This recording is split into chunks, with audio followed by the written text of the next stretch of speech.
look, they already know where they are. So they're basically going to get the uphill advantage on whatever they try and do, because there is no real there is no expo there, so they're not really going to be able to do anything. And plus, you don't want to be fighting an uphill battle, which you're going to see. This is going to be like the end of the game, basically. And one thing I will mention is that you will notice that Axelav and Strivecrow have been doing basically the same strategy, except they do vary it a little bit. But what they do is they actually use strategies that require less micro, because obviously they don't practice as much. But what they do is they use strategies, and their playstyle will go in favor of them, as long as like what they do is they try and get, here's what I'm trying to say here. They try to have strategies and game plans that will allow them to play into their set of skills, which is basically, their micro isn't impeccable, but they're pretty smart when it comes down to it. So, I mean, right now, what you'll see is the Hippogriff Riders are right over the trees. This is awful, awful positioning for WNV. And the reason this is because basically the Hippogriff Riders have free reign over the Dryads just because they have more range. The only thing that can pick them off is a Rifleman. And what they can do is they can just keep over the trees and pick off Glaive Throwers.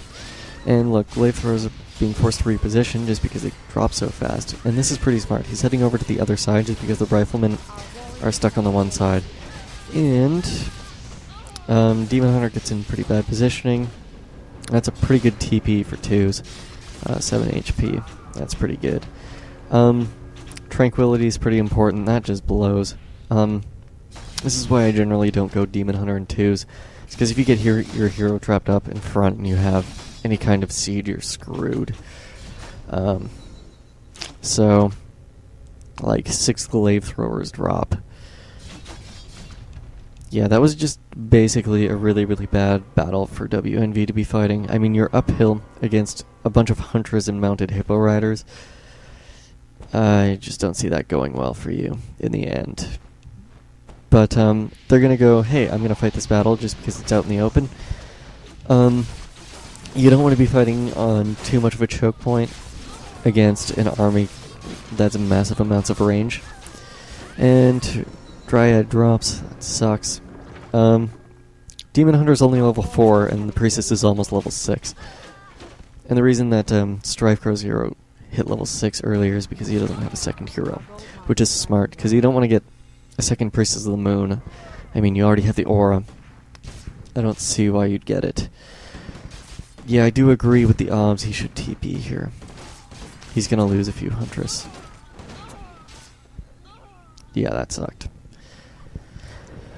Oh well. Yeah, there is really no point in getting a second hero as the Keeper of the Grove user. The second Keeper of the Grove for Axelav was mostly for, I said this before, it was for the Entangle on the Blizzard. Yeah. But the one thing that KOD does a lot of is they innovate a lot, and they try to rely on their opponent's inability to scout effectively.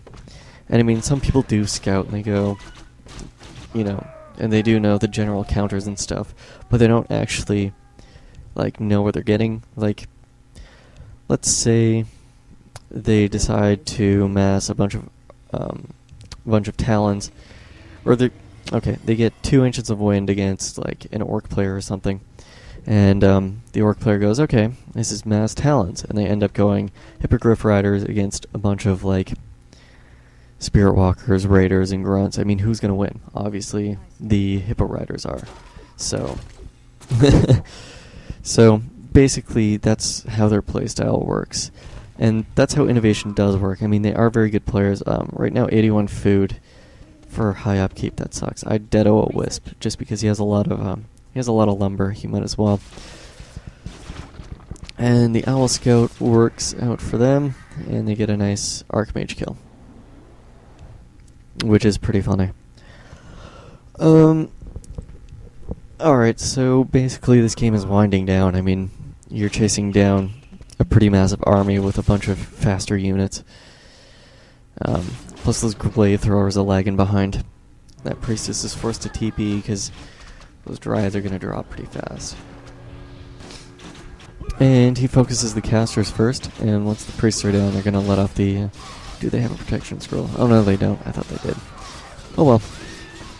So basically this is a good battle to fight. I mean, Starfall goes off. What a fantastic way to end a game. And yeah, basically once you start running from a Huntress and mounted Hippo Rift Rider army, there isn't really much you're going to do. You're going to lose a bunch of units anyways. So smart Starfall to make them retreat and lose more units that way, and avoid fighting like a head-on battle. Demon Hunter dies, and pretty much the rest of it's gonna die, which sucks for the WNV team, but it's good for KOD. And yeah, so that game is over, and get the second replay up to the 45-second mark. I'm gonna do that as well. It's gonna skip a bit, which blows, just because my computer isn't that fantastic. I do have a new computer, but it doesn't have Warcraft on it, because I forgot to bring the discs with me, which was smart. LOL, no it wasn't. Alright, so get it paused, 45-second mark. Either one of the KOD teams' point of view, just don't get it in the ops point of view. It's really annoying to have the ops chat. But as long as you ignore it, it's fine, I guess. Turtle Rock, smaller map. Obviously, they're not going to be doing the Owl Scout, but they will be doing a bunch of Huntress as well. The reason that Huntress are even better on this map is because it's smaller. There are decently open areas. You don't want to get locked into a choke point, but they are pretty smart, so they're going to be able to use the choke points to their advantage. And I will show you how that happens. It's a little more difficult in solo to pull off one of these maneuvers, but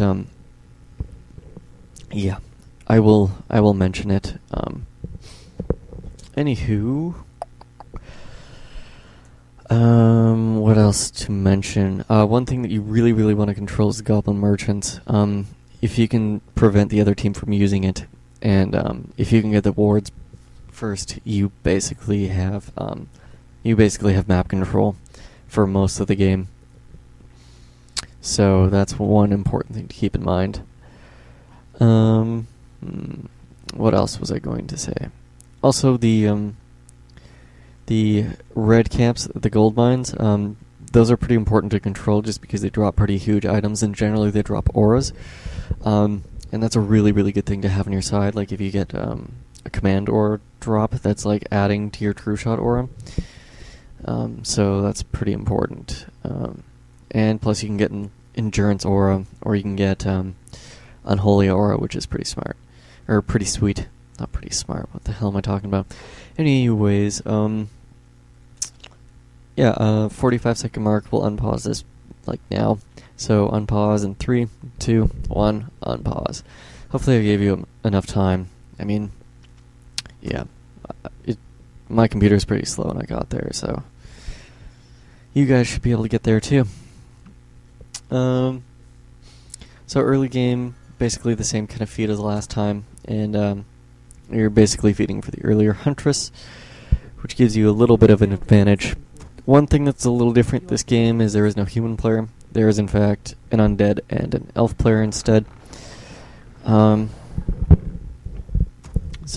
you want to keep that in mind. When they go undead, generally they're going to get Unholy Aura, and if they're the same old idiot, they're going to go DK Lich, which is retarded, by the way, against dual elf. If you do go DK Lich, it's probably the dumbest thing you can do. What you want to go is Crypt Lord or Pit Lord, and the reason this is because Crypt Lord will allow you to have Impale, which will disable a bunch of Huntress, yeah. And it will allow you to get better positioning. Pit Lord will reduce their damage by like 15%, and it increases to ridiculous amounts eventually. I think level 1 is 15%, but not 100% sure. But whatever. You get the drift. Lich doesn't really do much. I mean, Nova, it'll slow like 3 or 4 units. Oh no. The other 1700s are still doing damage though. So